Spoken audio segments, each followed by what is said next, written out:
Всем привет, меня зовут Настя, и я очень рада вас приветствовать на своем бьюти YouTube канале Настя Z Beauty. И в сегодняшнем видео я вам расскажу о новинках, косметических новинках, которые вышли в Японии в этом году, а именно от бренда Kanebo. Начнем мы, конечно же, с ухода, который вышел у Kanebo, а также я вам покажу кое-какие новинки, которые вышли в декоративной косметике у Kanebo. Ну и давайте уже поскорее начнем. Ну и начнем, конечно же, с гидрофильного масла, которое вышло недавно у бренда Kanebo. Это обновленная версия гидрофильного масла, которое используется в вечернее время для умывания лица, как первый этап для снятия макияжа, ну и очищения кожи. И это новое гидрофильное масло, которое очень быстро смешивается с макияжем и без усилий его удаляет. Сейчас я вам попытаюсь показать это на видео. На руке у меня нанесен тональный крем, плотный тональный крем, также плотная пудра и нанесены водостойкие тушь, подводка, помада и блестящие тени. Посмотрите, насколько действительно масло очень быстро смешивается со всем макияжем и насколько быстро оно его и без усилий удаляет. Масло создано на основе легкого низкомолекулярного воздушного масла.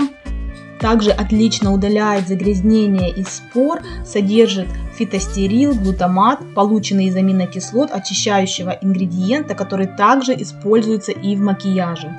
Ингредиенты этого средства следующие: комплекс высвобождающих масел, легкое масло, оливковое масло, фруктовое, фитостерил, масло шиповника и теперь минуточку, триэтилгексанонин. И средством этим я уже успела попользоваться, уже нет почти четверти баночки. На данный момент это мое самое любимое гидрофильное масло, потому что оно действительно снимает даже самый водостойкий макияж. Все, как заявляет производитель, это средство делает. Ну, в принципе, японские производители, они никогда не обманывают своих покупателей, никогда не заявляют того, что не будет делать то или иное средство. Также, что мне понравилось в этом средстве, оно абсолютно не оставляет после себя ощущения такой вот жирной пленочки на лице, как это могут делать другие гидрофильные масла, после которых очень хочется сразу же умыться каким-нибудь пенящимся средством. То вот это средство абсолютно не оставляет после себя никаких некомфортных ощущений, никакой жирной пленочки, липкости, ничего. Наоборот, после него очень гладкая, увлажненная кожа. Честно говоря, даже не хочется делать второй этап умывания, умываться пенящимся средством, хочется оставить так, как есть. И как пользоваться гидрофильным маслом, я думаю, знают уже все. 1-2 нажатия сухими руками на сухое лицо, наносим гидрофильное масло, массируем примерно минуту-две, даем маслу смешаться с макияжем, с грязью, с тушью, с помадой, после чего, когда масло уже хорошо смешалось со всем макияжем, смываем его теплой водой. Ну и следующие два средства используются как второй этап умывания после гидрофильного масла. Также их можно использовать, конечно же, и в утреннее время. Это у нас глиняный скраб для умывания лица и высокопенящееся средство также для умывания лица. Ну и начнем с глиняного скраба для умывания лица.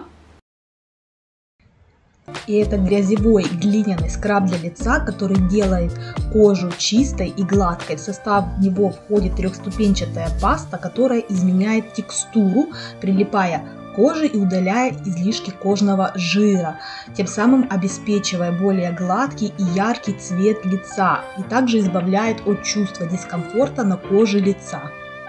Паста, которая входит в состав этого средства, с высочайшим содержанием марокканской лавовой глины на основе дезинтегрирующего скраба, абсорбирует излишки кожаного жира и смывает омертвевшие клетки кожи и закупоривавшую поры грязь, делая кожу гладкой, увлажненной и чистой.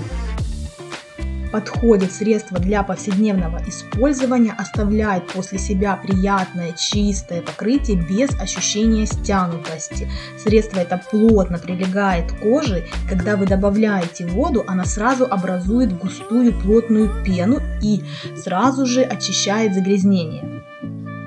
В состав этого средства входит марокканская лавовая глина, скраб, который состоит из целлюлезы, шелковый порошок, этилцеллюлеза, также тауриновый очищающий ингредиент и масло шиповника. Имеет очень легкий цветочно-фруктовый аромат, сочетающий в себе ландыш и розу с акцентом на чайный цветок титопия.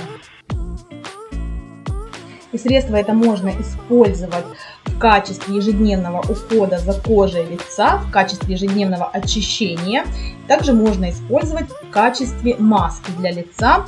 И если использовать это средство в качестве маски для лица, наносить его нужно только на те зоны, которые вас больше всего беспокоят. Например, там, где больше всего липкость или грубость кожи. Идеально подойдет для Т-зоны. И наносим на сухое лицо, оставляем примерно на 30 секунд, после чего добавляем немного воды, вспениваем средство, умываемся как обычно и смываем большим количеством воды. И если использовать в качестве геля пенящегося средства для умывания лица, наносим на влажное лицо, массируем кожу как обычным скрабом, избегая кожи вокруг глаз, после чего добавляем больше воды, вспениваем и смываем средство. Пользуюсь этим средством я уже около месяца, и никаких неприятных моментов у меня с ним абсолютно не было.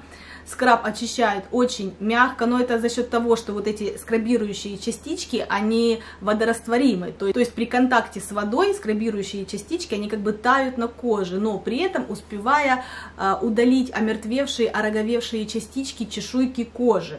И абсолютно не травмируя тем самым кожу. Также это средство, скраб, можно использовать и в качестве маски для лица, например, на участке Т-зону. Уверена почти на 100%, что это средство оценят люди с жирным типом кожи. Думаю, это средство станет вашим любимчиком и фаворитом, потому что оно хорошо удаляет кожный жир, но при этом, что самое важное, не пересушивает кожу. Но и если использовать это средство в качестве маски для лица, наносится оно на сухую кожу сухими руками, на те участки, которые вас беспокоит, и оставляем на 1 минуту, но не более чем на 1 минуту. В Японии все маски, любые маски в виде крема, в виде каких-то паст наносятся на лицо не более чем на 5 минут.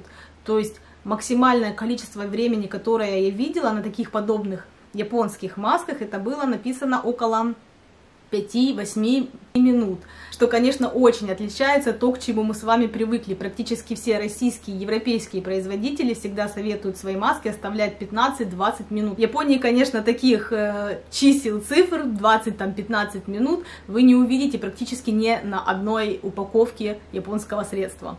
Японские средства, они более мягкие, они более щадящие, в отличие от тех же европейских производителей, ну или российских, украинских производителей. Но это абсолютно не говорит о том, что они плохие или они абсолютно не действуют. Нет, они действуют хорошо, и они выполняют все поставленные задачи, но немножко медленнее и без потрясений и каких-то негативных последствий для кожи. И это, мне кажется, намного правильнее и намного важнее. Ну и следующее, это комфортная эластичная пенка для умывания лица. Средство это представляет собой крем с уникальной тягучей текстурой, которая превращается в нежную концентрированную пену. Также в составе содержится большое количество увлажняющих ингредиентов, которые обычно добавляют в косметические сыворотки. Поглощает загрязнение сразу после нанесения на кожу. Также сохраняется ощущение увлажненности кожи даже после полного смывания этого средства. И еще это средство служит своеобразным, можно так сказать, проводником. То есть после умывания лица этим средством все ваши последующие уходовые шаги за кожей, лосьон, сыворотка, крема, эмульсии будут гораздо лучше проникать в кожу. Имеет цветочно-фруктовый аромат, сочетающий ландыш и розу с нотками чайного цветка Титопия. Ну, в принципе, как и все предыдущие продукты, которые я вам показывала. Также это средство своеобразный крем с эластичной текстурой, который превращается в мягчайшую, концентрированную, обильную пену, которая, плавно прикасаясь к лицу, очень плотно прилегает к коже, как будто это такая эссенциальная маска, пенная маска для кожи. Пена, которую создает это средство, она микроразмера. Также она имеет многоугольную форму. И пытаясь вернуться к округлой форме, в это время она быстро вытягивает загрязнение даже из рогового слоя кожи. Средство это можно наносить обычным стандартным способом, как мы все привыкли, мокрыми руками на мокрое лицо, сбивать пену, после чего смывать. Также производитель рекомендует наносить это средство сразу уже в виде пены. То есть взять сначала небольшое количество средств, нанести на специальную маленькую мочалочку для взбивания пены, взбить пену, нанести на лицо и массировать лицо, не прикасаясь руками кожей рук, кожи лица, то есть как бы вдавливая пену в лицо. И такой вид умывания в Японии считается наиболее щадящим, наиболее безопасным для людей, склонным к каким-то аллергическим реакциям на коже, для людей, склонным к высыпаниям, к акне, так как вы не прикасаетесь руками непосредственно к лицу, а делаете это именно с помощью пены.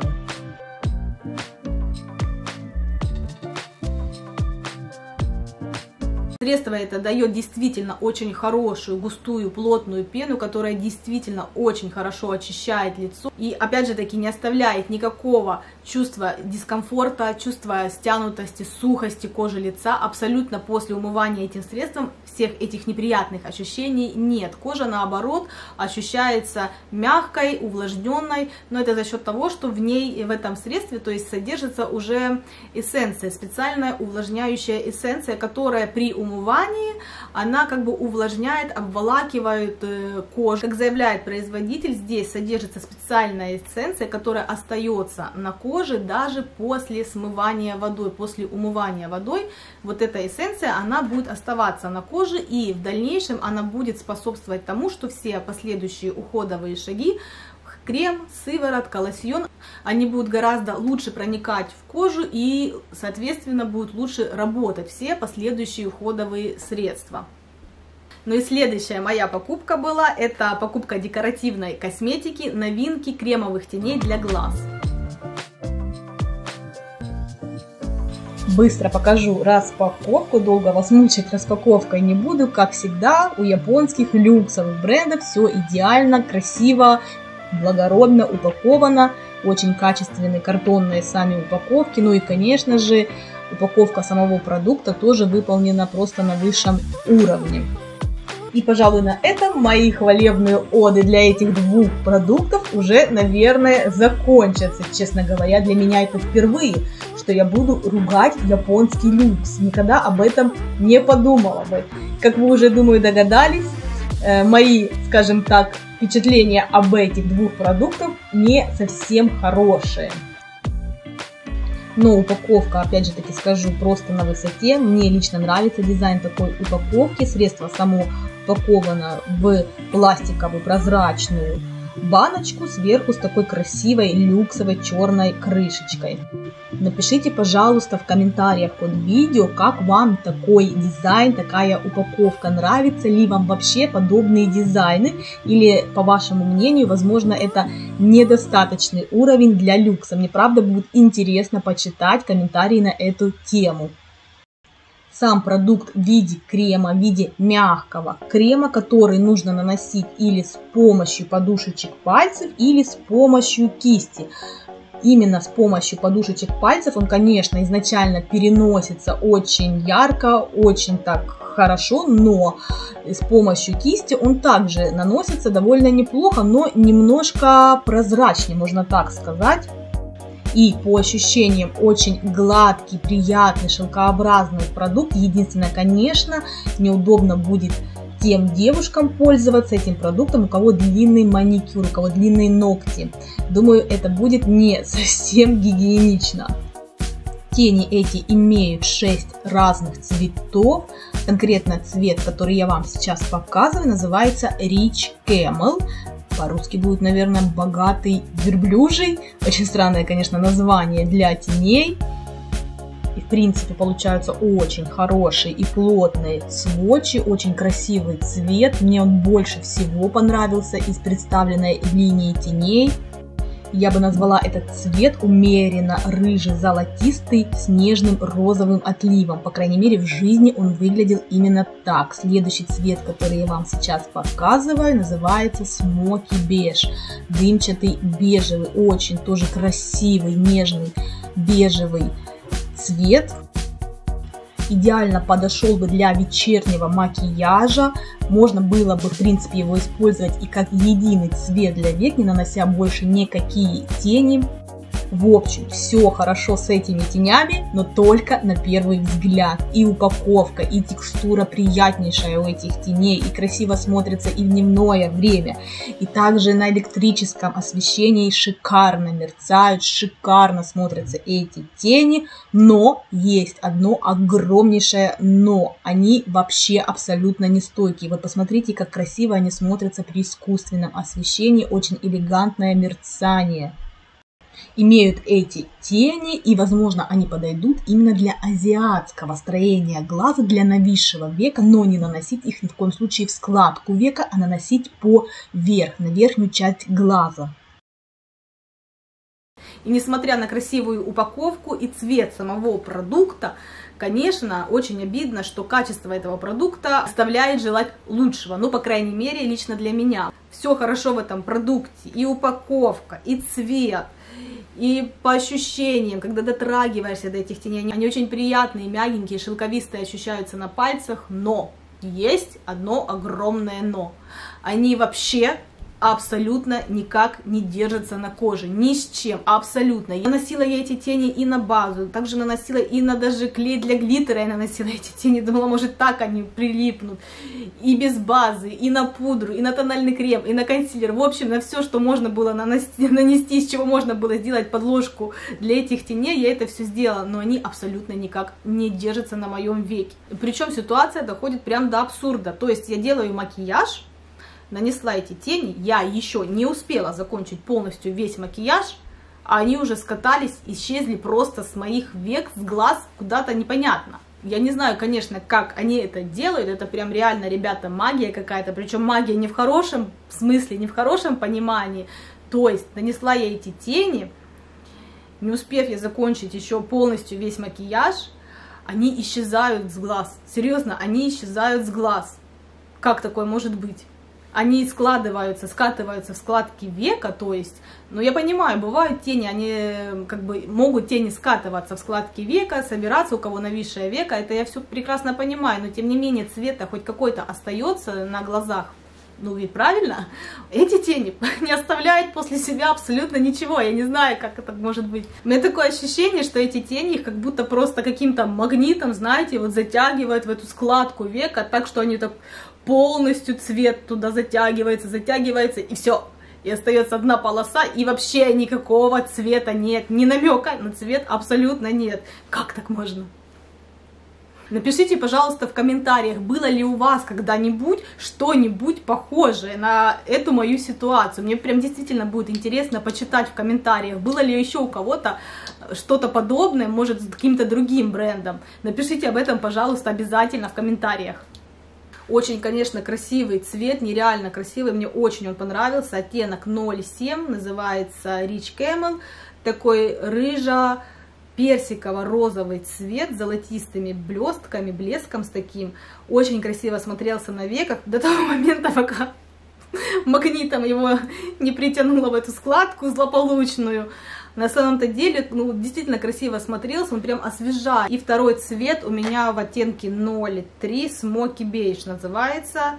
Действительно красивый цвет, бежевый тауп цвет с мерцанием, с таким легким атласным золотистым мерцанием. Его было, конечно, красиво, шикарно бы наносить складку, в ту же складку века, растушевывать немножко. И тоже бы очень красиво и благородно и элегантно смотрелся бы на веках. Но не судьба.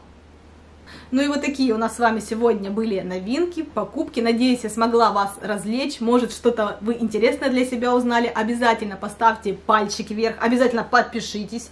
Обязательно прямо сейчас подписывайся. Не забудь, срочно прямо сейчас подписывайся. В общем, спасибо вам большое за просмотр. Обязательно комментируйте видео, лайк, подписка, колокольчик. Ну и на сегодня это все. До следующих видео. Пока-пока!